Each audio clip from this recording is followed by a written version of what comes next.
Video like जरूर कर लीजिए और ऐसे वीडियो लगातार फ्री में पाने के लिए चैनल को तुरंत सब्सक्राइब कर लीजिए और बेल आइकन को जरूर टैप कर लीजिए ताकि आगे भी सारे वीडियो आपको मिलते रहे। यूट्यूब में फॉलो करते हैं तो प्लीज ये वाला फ्री टेलीग्राम चैनल जरूर ज्वाइन कर लीजिएगा। सारे नोटिफिकेशन सारे अपडेट यहीं पे आते हैं, ध्यान रखिए।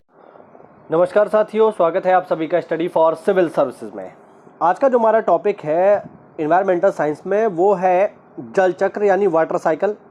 आज हम वाटर साइकिल के बारे में चर्चा करेंगे और देखेंगे पृथ्वी पर जल चक्र कैसे कार्य करता है, जल का चक्रण धरती पर किस प्रकार से होता है। आज हम इस चीज़ को जानने की कोशिश करेंगे।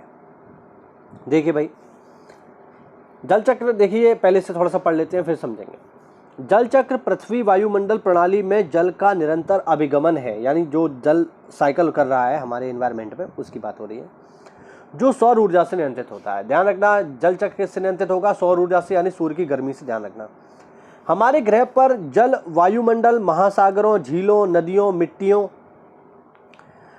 हिम पर्वतों, बर्फीले मैदानों और भूजल जैसे जलाशयों में संग्रहित है। यानी जल आपको यहीं मिलेगा, या तो पहाड़ों पे मिलेगा, महासागरों में मिलेगा, झीलों में मिलेगा, नदियों में मिलेगा, जमीन के नीचे भी मिलेगा। ये सब यहाँ पर संग्रहित है।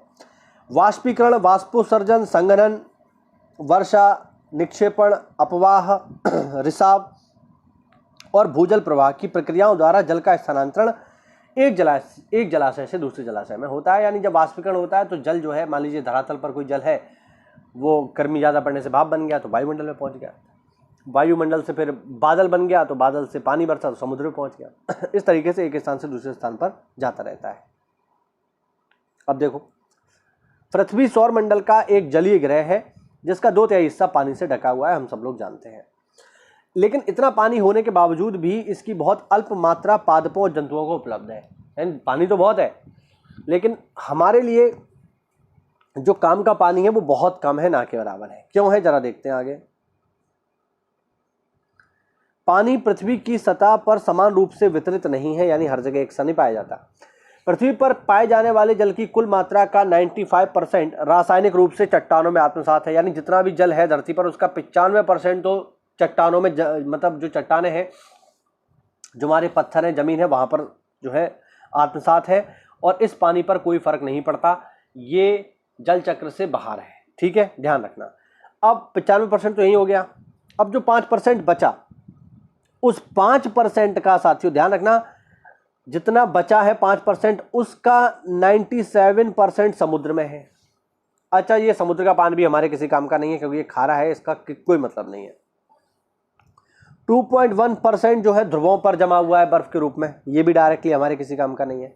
और केवल 0.6% ही जल मतलब 0.6% ही वायुमंडलीय जलवाष्प के रूप में भूमिगत जल या मृदा जल के रूप में उपलब्ध है। तो आप देखिए कितना कम पानी है हमारे पास, ठीक है। सौर विकिरण और गुरुत्वाकर्षण जल चक्र के मुख्य चालक बल है। यानी जल चक्र किससे काम कर रहा है? गुरुत्वाकर्षण और सूर्य की गर्मी से।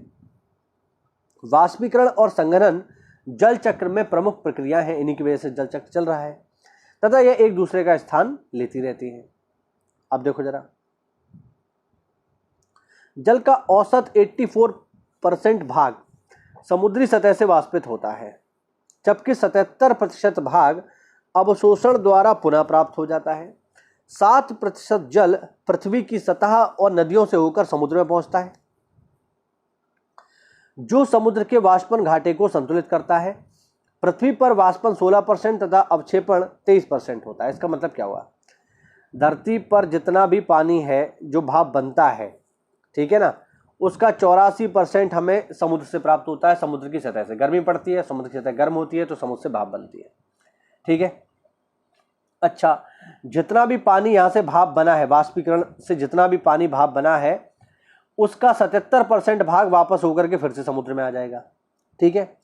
7% जल जो है वो पृथ्वी की सतह और नदियों के माध्यम से समुद्र में पहुंचेगा। यानी अब यहाँ से मान लीजिए भाप बना और भाप बनकर यहाँ पर जब पानी बरसेगा तो बर्फ के रूप में बरसेगा। जब वो बर्फ समय के साथ पिघलेगी तो नदी के माध्यम से फिर वो धीरे धीरे धीरे धीरे बहते हुए समुद्र में वापस आ जाएगी, ठीक है। तो यही यहाँ पर जो है समझाने का प्रयास किया गया है। इस डायग्राम को देख करके आप बहुत ही आसानी से इसको समझ सकते हो। देखो जरा, ये है हमारा समुद्र। जब गर्मी पड़ी तो यहाँ से भाप बनी, ठीक है, वाष्पीकरण हुआ, पानी जैसे जैसे ऊपर गया ठंडा हो गया, संघनन हो गया और वायुमंडल में संघनन की प्रक्रिया पूरी हो गई तो वो पानी जो है बूंदों के रूप में नीचे आएगा। अगर मौसम ठीक है, ज़्यादा ठंडा नहीं है तो बारिश हो जाएगी और ज़्यादा ठंडा है तो बर्फ़ होगी। बारिश और बर्फ़ दोनों ही स्थल पे होंगे। अब बर्फ़ जो है ये भी समय के साथ जब पिघलती है नदियों के माध्यम से पानी वापस आता है और पानी जो बरसा वो तो सीधा का सीधा जो है नदियों के माध्यम से समुद्र में वापस आ ही गया। इसी तरीके से ये प्रोसेस जो है लगातार चलता रहता है। इसी प्रोसेस को कहा जाता है जल चक्र।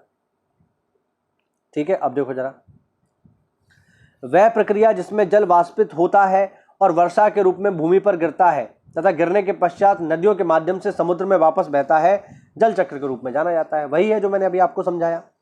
जैसे ही पानी घुलनशील खनिज युक्त चट्टानों में से या इनके ऊपर से बहता है तो उसमें कुछ खनिज पानी में घुल जाते हैं। इस प्रकार नदियां भूमि से समुद्र तक कई पोषक तत्व ले जाती हैं जिनका उपयोग समुद्री जीवों द्वारा किया जाता है। ये कहना चाह रहा है कि पानी जो जमीन पर गिर रहा है वो क्या करता है, चट्टानों से टकराता है और चट्टानों से जब टकराता है तो चट्टानों के खनिज उस पानी में मिल जाते हैं और जब उस पानी में मिल जाते हैं तो वो पानी नदियों के माध्यम से पहुंचता है समुद्र में, तो समुद्र में भी खनिज लवण पोषक तत्व पहुंच जाते हैं जिनका उपयोग कौन करते हैं, समुद्री जीव करते हैं, जिससे उनको पोषण मिलता है। अगला पॉइंट, जल चक्र मुख्य रूप से सौर ऊर्जा द्वारा संचालित होता है। बिल्कुल सही बात है, गर्मी पड़ेगी तभी तो वाष्पीकरण होगा, तो सौर ऊर्जा से संचालित हो रहा है। सौर विकिरण महासागरों, झीलों, नदियों, यहाँ तक कि मिट्टी से पानी वाष्पित करके चक्र को चलाता है। यानी जितनी गर्मी पड़ेगी उतना ही वाष्पीकरण होगा और जितना वाष्पीकरण होगा जल चक्र उतना ही तेजी से चलेगा। ठीक है, यह पानी की बूंदें और बादल बनाता है। जैसा कि हमने देखा, जब गर्मी पड़ती है तो भाप बनती है, भाप जैसे जैसे ऊपर जाएगी संघनन की प्रक्रिया के फलस्वरूप पानी बन जाएगी, बादल बनेगा। जहां पानी की बूंदें पर्याप्त द्रव्यमान प्राप्त कर लेती हैं अंततः पृथ्वी पर वापस गिरकर वर्षा उत्पन्न करती हैं। तो वही चीज़ है जो मैंने आपको समझाई ऊपर। तो ये है आज का हमारा छोटा सा टॉपिक जो हमने कवर किया, ये है जल चक्र। इसमें आपने समझ लिया होगा कि इस पूरी धरती पर पानी कैसे काम करता है, कैसे पानी जो है घूम रहा है। इस डायग्राम से आप इन सारी चीज़ों को समझ पाएंगे। उम्मीद करता हूँ कि इसमें जो इंपॉर्टेंट पॉइंट थे वो मैंने आपको समझा पाए होंगे, आपको समझ में आए होंगे। तो ऐसा है तो वीडियो को लाइक करिए, चैनल को सब्सक्राइब करिए। मिलते हैं अगली क्लास में, तब तक के लिए जय हिंद, जय भारत, वंदे मातरम।